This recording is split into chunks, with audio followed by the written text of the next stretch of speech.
নমস্কার, সম্রাট আবারও হাজির। কেমন আছেন আপনারা? আশা করি প্রত্যেকেই ভালো আছেন। আমাদের শনির সিরিজটা চলছে, অর্থাৎ শনি কুম্ভ রাশি থেকে মীন রাশিতে এসে উপস্থিত হয়েছে। 2.5 বছর ধরে সে কুম্ভ রাশিতে বসেছিল, এবার সে মীন রাশিতে এসে উপস্থিত হলো। এখানেও 2.5 বছর থাকবে।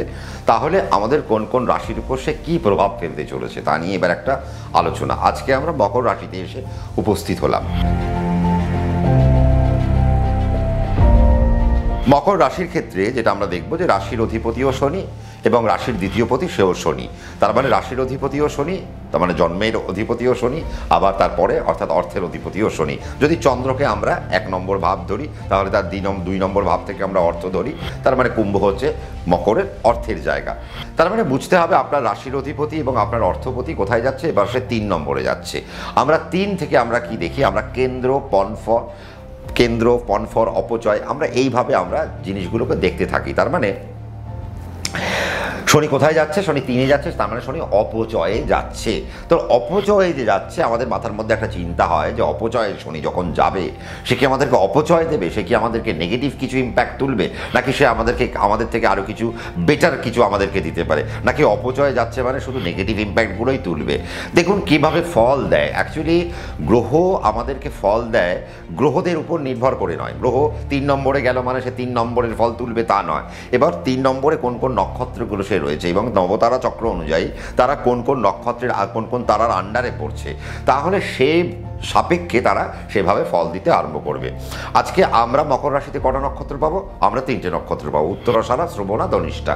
তার মানে রবির নক্ষত্র, চন্দ্রের নক্ষত্র, মঙ্গলের নক্ষত্র।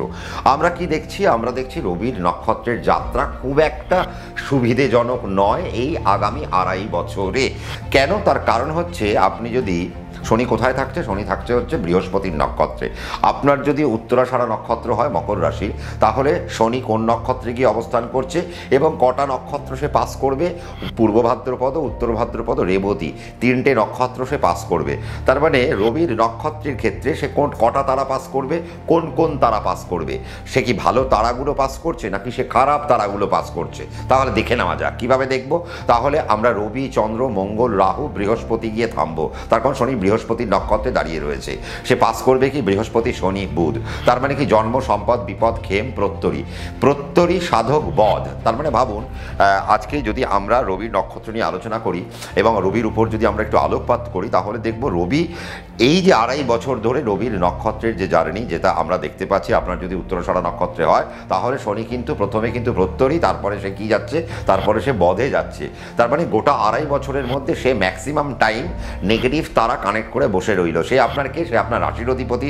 তার মানে সে আপনার রাশির যেহেতু অধিপতি, সে আপনার রোগের কারক গ্রহ। তার মানে সে আপনার রোগ তুলতে পারে, সে আপনার উপর কিছু ফাইন্যান্সিয়াল, আবার সে আপনার দ্বিতীয় পতি, তার মানে অর্থপতি, তার মানে রোগ তুলবে, কিছু দুর্ঘটনা তুলবে, কিছু অর্থের সমস্যা তুলবে, অর্থের কিছু অর্থ নিয়ে আপনাদেরকে মাথার মধ্যে চিন্তা আনবে, আপনার কিছু এখন ভুল ইনভেস্টমেন্ট আপনাদের মধ্যে ঘটিয়ে দিতে পারে। তার মানে এখন যদি উত্তরাষাঢ়া নক্ষত্রের জাতক বা জাতিকারা, তার মানে এই মুহূর্তে মৃত্যু সমান যন্ত্রণা ভোগ করতে পারেন। সেটা কি যন্ত্রণা? তার মানে নারকীয় যন্ত্রণা। তার মানে যখন শনি বধ তারায় যাবে তখন আপনাদের জন্য নারকীয় যন্ত্রণা কিন্তু তুলে আনবে। আপনি বলবেন সম্রাটদা আমাদের তো 7.5 নেই। দেখুন 7.5 বলে তো কিছু হয়ই না।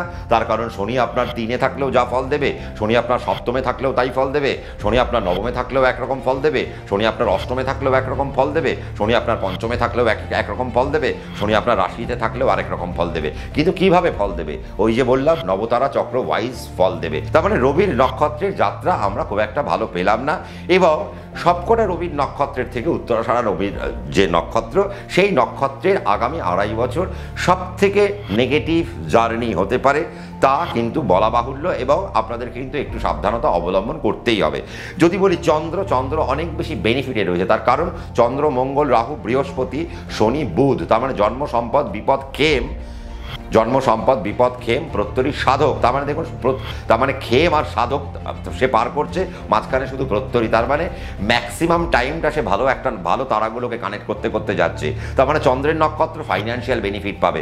চন্দ্রের নক্ষত্র রোগের থেকে এখন রোগ নিরাময় হবে, রোগ থেকে সে উদ্ধার হবে। এতদিন তার কোনো রোগ ছিল, এবার তার রোগগুলো চলে যাবে, মেডিকেল এক্সপেন্স কমতে আরম্ভ করবে, এবার আপনার হাতে অ্যাসেটগুলো আসতে আরম্ভ করবে। এতদিন মার্কেটে যে লাইবিলিটিস আপনার ছিল সেগুলো কমতে আরম্ভ করবে, কিছু ফিনান্সিয়াল যে সমস্ত জল্ট আপনাদের মধ্যে ছিল সেগুলো আস্তে আস্তে কমতে আরম্ভ করবে। যে ব্যাংকিং ফিন্যান্স বা লোন আপনার মাথা খারাপ করে দিচ্ছিল, আপনার মান সম্মান নষ্ট করে দিচ্ছিল, সেই জায়গাগুলো আস্তে আস্তে কিন্তু এখন একটা বড় জায়গায় আপনার আসবে। এবার আপনি শ্রবণা নক্ষত্র যদি হয়ে থাকেন, তাহলে আপনার যখন শনি আপনার যখন খেমে যাবে, শনি যখন আপনার সাধকে যাবে, তাহলে আপনি যদি কোনো ক্রিয়েটিভ পার্টে থাকেন তাহলে সেই জায়গায় আপনার উন্নতি দেবে। তার মানে আপনি এখন অভিনয় জগতে ভালো নাম করতে পারেন, স্পোর্টসে ভালো নাম করতে পারবেন, আপনি বাদ্যযন্ত্রে ভালো নাম করতে পারবেন, আপনি গানে ভালো নাম করতে পারবেন, আপনি ম্যাজিকে ভালো নাম করতে পারবেন। তার মানে ক্রিয়েটিভ পার্টে প্রত্যেকটা জায়গায় আপনারা কিন্তু এখন প্রচণ্ড পরিমাণে নাম করতে পারবেন। প্রোডাকশন ভিত্তিক কাজ এখন আপনাদের মধ্যে আসবে। আপনারা যদি কবিতা গানের মধ্যে থাকেন তাহলে আপনাদের সেই সমস্ত জায়গা এখন আপনাদের খুব ভালো আসছে। তার মানে চন্দ্রের নক্ষত্র অনেক বেশি বেনিফিটেড একটা জায়গায় আমরা পাচ্ছি। কিন্তু মঙ্গলের কি অবস্থা? তাহলে মঙ্গল, রাহু, বৃহস্পতি, শনি, বুধ। তার মানে শনি কটা নক্ষত্র পাস করবে? বৃহস্পতির নক্ষত্র, শনির নক্ষত্র, বুধের নক্ষত্র পাস করবে। কোথা থেকে? মীন রাশি থেকে। তাহলে মঙ্গলের ক্ষেত্রে কি হচ্ছে? জন্ম, সম্পদ, বিপদ, তারপরে খেম, তারপরে প্রত্যরী। তাহলে দেখুন মঙ্গলের নক্ষত্রের ক্ষেত্রেও কিন্তু সমস্যা। তার মানে উত্তরাষাঢ়া আর মঙ্গলের নক্ষত্র, তার মানে রবির নক্ষত্র আর মঙ্গলের নক্ষত্র, মকর রাশির জাতক জাতিকারা যাদের এই রবি আর মঙ্গলের নক্ষত্রে জন্ম, তাদের কিন্তু সমস্যা অনেক বেশি আসতে চলেছে। এবং সমস্যা কেন? দেখুন মঙ্গলের ক্ষেত্রে কি আসছে? মঙ্গলের ক্ষেত্রে বিপদ বাড়তে আরম্ভ করবে। কেন বিপদ? তার কারণ সে বিপদ তারার উপর দিয়ে শনি যখন যাবে, সে তখন বিপদ দিতে যাবে। তারপরে সে কোথায় যাবে? খেমে। কিছুক্ষণ সে ভালো দেবে, খেমমূলক অর্থাৎ জনকল্যাণমূলক। সেই সময় আপনার জীবনে ভালো কিছু ঘটবে। আপনি জীবনে যে বেটারমেন্টগুলো চাইছিলেন সেই সময় আপনার জীবনে বেটারমেন্টগুলো ঘটবে। আপনার সন্তানের বেটারমেন্ট সেই সময় ঘটবে, আপনার আর্থিক বেটারমেন্ট সেই সময় ঘটবে, আপনার হাত দিয়ে ভালো কিছু কাজ সেই সময় ঘটতে আরম্ভ করবে। তার মানে শনির এই ট্রানজিটে কিন্তু মঙ্গলের নক্ষত্রের জাতক এবং জাতিকাদেরও একটু সাবধানতা অবলম্বন করতে হবে। বিপদে যখন যাবে, তার মানে শনি আপনার দ্বিতীয়, শনি আপনার রাশির, তার মানে আপনার মেডিকেলের জায়গা থেকে আপনাকে সাবধানে থাকতে হবে, আপনার ফাইন্যান্সের জায়গা থেকে আপনাকে সাবধানে থাকতে হবে। ফাইন্যান্সিয়াল কোনো বিপদ যেন আপনার জীবনে না চলে আসে। আপনি কাল রাতে মাংস ভাত খেয়ে শুনলেন, কিন্তু আজ সকালে ঘুম থেকে উঠে দেখলেন যে আপনার আলু সিদ্ধ ভাত খাওয়ার মতো জায়গা নেই। কেন এরকম জায়গা ঘটলো? তার কারণ শনি বিপদ তারা কানেক্ট করে বসে রয়েছে। মাথা প্রচণ্ড ঠান্ডা রাখতে হবে। এখন আপনার উপর প্রচুর প্রেশার, এখন কাজের প্রেশার আপনার উপর বাড়বে, অনৈতিক কাজের প্রেশার বাড়বে। মানে আর কেউ কাজ করছে না, সবাই তো হেসে খেয়ে গাল গল্প করে উড়িয়ে দিচ্ছে, কিন্তু আপনার উপর প্রচুর কাজ। আপনি রাত্রি 8টা পর্যন্ত আপনি আপনার অফিসিয়াল কাজ নিয়ে ব্যস্ত, রাত্রি 9টা পর্যন্ত আপনি কাজ নিয়ে ব্যস্ত। আপনাকে ইমিডিয়েট বস আপনাকে বারংবার আপনাকেই বিরক্ত করছে যে কাজের অবস্থা কি। তার কারণ এখন আপনার উপর প্রেশার বাড়বে, অ্যাজ বিকজ শনি আপনার থার্ড হাউসে গেছে। একটা ইম্প্যাক্ট তো আপনারা পাবেন, যেটা আমরা তারা ওয়াইজ ছাড়াও আমরা পাই। শনি যখন 3 নম্বরে যায় সে কি করে? ফাইন্যান্সিয়াল বেনিফিট ঘটায়। শনি যখন 3 নম্বরে যায় আমাদের অ্যাসেটগুলো বাড়াতে আরম্ভ করে। শনি যখন 3 নম্বরে যায় আমাদের ইনভেস্টমেন্টগুলোকে বাড়াতে আরম্ভ করে। সে আমাদের ম্যানুফ্যাকচারিং জায়গাগুলোকে উন্নতি দিতে আরম্ভ করে। তার মানে এই যে বর্তমান যে 2.5টা বছর আপনি কাটাবেন, শনি তো 3 নম্বরে আপনার থাকলো, মীন রাশিতে সে থাকছে, এবং আপনার বর্তমান দশা অন্তর্দশা আপনাকে কোন জায়গায় ফেলতে চলেছে টোটালটা নিয়ে আপনি আপনার অ্যাস্ট্রোলজারের কাছে বসে যান। এই যে মকর রাশি সাপেক্ষে সে যে মীন রাশিতে শনি বসে থাকবে, এর ফলে সে আপনার ব্যক্তিগত ন্যাটাল চার্ট ওয়াইজ আপনার জন্য আর কি কি বেনিফিট তুলতে পারে, বা আপনাকে কোন জায়গা থেকে সাবধানে থাকতে হবে, আপনি কি কোন জায়গা থেকে সতর্ক থাকলে আপনি ম্যাক্সিমাম যে খারাপ জায়গা সেখান থেকে বেরিয়ে আসতে পারেন, আপনার জীবনে খারাপগুলো আর ঘটলো না। তাহলে কি উপায়? সেই উপায়ের জন্য আপনাকে কিন্তু আপনার পছন্দের অ্যাস্ট্রোলজারের কাছে বসতে হবে এবং ভালো করে গুণে আপনাকে পথ চলতে হবে। যদি চলতে পারেন তাহলে মকর রাশির জন্য কিন্তু বেনিফিট একটা কিন্তু আসছে।